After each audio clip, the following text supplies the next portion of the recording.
Personal story segment tonight. Former Massachusetts Governor Mitt Romney has a new bestseller out called No Apology, The Case for American Greatness, #1 on the New York Times list. In addition, Governor Romney is considered to be one of the front runners for the 2012 presidential nomination on the Republican side. He joins us now. First of all, I've got two segments with you. I want to talk about how you would run against Barack Obama if the election were in process right now. But I want to know about this Massachusetts Care, because this is a preview of Obamacare. You were the governor. You signed Massachusetts Care into law. But now it looks like it's a fiscal disaster. According to Tim Cahill, Massachusetts State Treasurer. You know Tim, right? Mm-hmm. Is he a good guy? Yeah, he's a good guy. All right, you like him?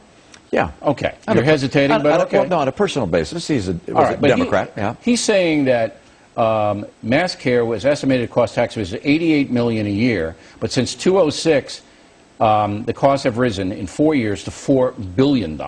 This is what Cahill is saying. Okay, we don't want to argue stats, but there's no doubt that Massachusetts is in big financial trouble because of the universal health care, is there not? No, that actually isn't quite accurate, but this is the no-spin zone, so I'll tell it to you straight, which is when the legislature put the final caps on their bill, the estimate was it would cost 1.5% of the state budget, and that's exactly what it cost last year. As a matter of fact, in the 2010 fiscal year, it's $80 million below budget, so it's within the state's budget. Our income tax rate in Massachusetts is 5.3%. Hasn't had to go up. The governor's been raising taxes, as Democrats do in other places. But this is a measure that cost about what it was expected to cost, and it's very different than Obamacare in a couple of important ways. Okay, but the governor, Deval Patrick, is asking the feds for $450 million to bail out Massachusetts universal health care now. They say they can't meet their expenses unless the feds, and that means people in Idaho, are paying for Bay Staters to get health care.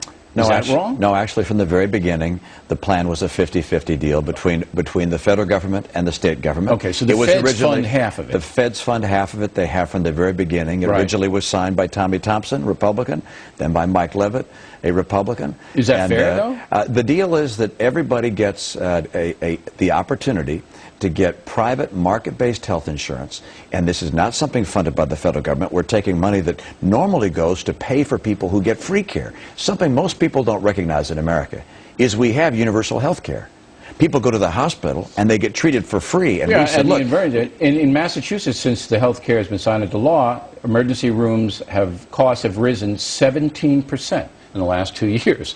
So the myth, and I think it's a myth, that this emergency thing will go down when you have Obamacare, it's not proven in Massachusetts. Emergency room things are up. Well, I'll look at the emergency room numbers. Okay, I'm not here to do a gotcha with you, but there's another stat that's fascinating as well.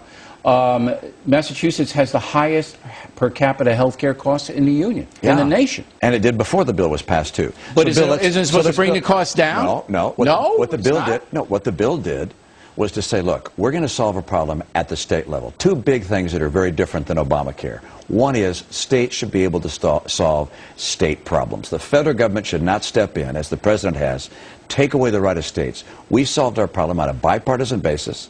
We also had the business community, the healthcare community come together with great support. It continues to have great support. You say you solved the problem. We have our citizens insured, and it's exactly within the budget range that was put in place. Okay, so, you know, it's doing what it's supposed to do. You know me, I'm a simple man, okay? You say you solved the problem in the state, but you're depending on 50% of your funding from the feds. As we did from the beginning. Okay, I'm just telling you, I don't know if you solved the problem or the people in Idaho solved it. But what we did is we took the money the feds used to send to us to give to the hospitals that were giving out free care. The hospitals were doing that before, and we said, look, can we take that money that you give to us that we give to the hospitals, and instead of giving it to hospitals, we're going to use it to help people buy insurance. One more, so it was not a new burden. It was not a new burden on the federal government. It was a redirection of what they've been doing before. Now, the president says Obamacare is going to bring health costs down. The opposite has happened in Massachusetts. Health costs have gone up, $13,000 plus per capita.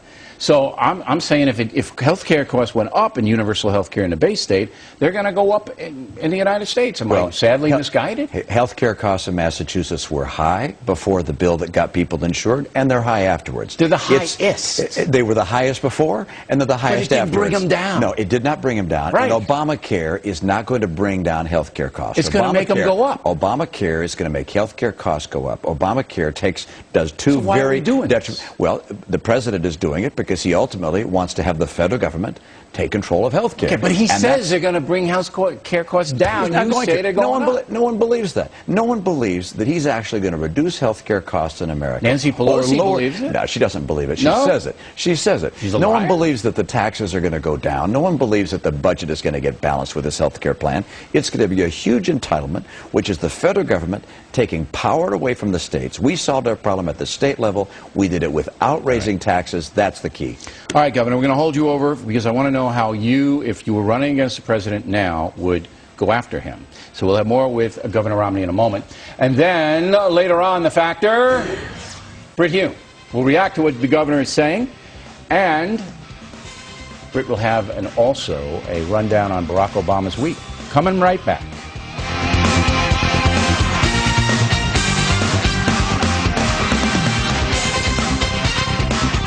Now with former Massachusetts Governor Mitt Romney, whose new book, No Apology, The Case for American Greatness, is a big bestseller. So, Governor, if you were running today against Barack Obama, say the campaign was in full swing, what do you think his weak points are? Well, whoever's running against Barack Obama, the weak point is that he is not focused on the economy. The key issue that America faces and has faced during his entire presidency has been getting jobs for Americans. And instead of focusing on that from day one and meeting with top business leaders and small business leaders and economists and saying, what do we do to actually create jobs? He used all of his time and political capital to campaign on Capitol Hill and around the country for his health care takeover. So he took a liberal agenda as opposed to working for the American people. But it's hard to convince cynical Americans on both sides of the aisle that you, Mitt Romney, or any other political candidate can drop unemployment, can create more jobs. That's a hard thing to do.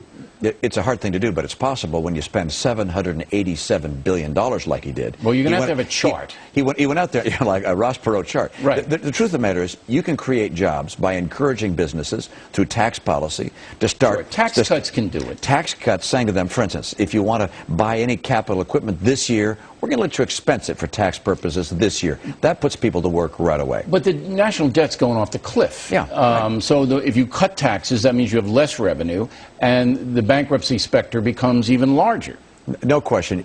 A broad-based tax rate reduction would increase the growth of our economy and help build our economy and help fill the federal coffers. But the right thing to do immediately is to put us to work by reducing the burdens that businesses face in hiring people and in buying equipment. That's the right course he should have taken. He borrowed all that money, $787 billion, and not one new net job in the private sector. The only sector that grew was government. That's the one sector that should have shrunk. Now, so we're going to reduce our burden downtown, down the road. Say you do get the nomination. Are you going to go after him as being soft on terrorism and things like that? Because by the time 12 comes around, Iran will be defined. There'll either be a nuclear power or we would have had to take some kind of drastic action. So I'm going to ask you point blank, would you take military action if Iran will not stop its nuclear program? Would you as president order military action? Nothing else works. You try everything. Nothing else works. Will you take the military action? I would certainly have a military option on the table as an option to take. No question about that. As to whether or not you take it depends on the military capacity to actually remove the threat, their capacity to respond, and so forth. But if you don't take it, they get the nukes. We do not. It is not acceptable for them to have nukes. But the real question is, why has this president not used his strength with China, with Russia, for instance, by giving in? You think that he can tell the Chinese what to do?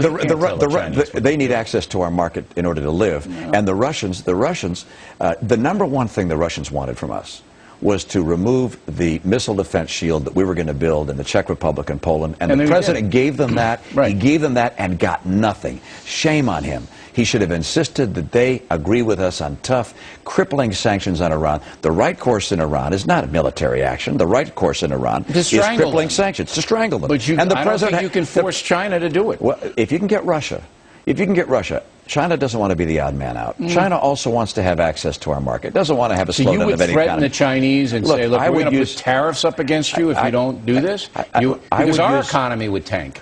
Look, I don't want to get in a trade war with anyone. Right. But I also am not willing to live with Iran having a nuclear weapon. Recognize that Iran having a nuclear weapon is not the end of things. It's proliferation's open door. It means that you're going to have Syria and Egypt and Saudi Arabia. Everybody's going to be having nuclear weapons. It's a nuclear umbrella situation. It's an unacceptable course. America cannot just stand by and let nothing be done to prevent it. All right. Karzai's a crook in Afghanistan.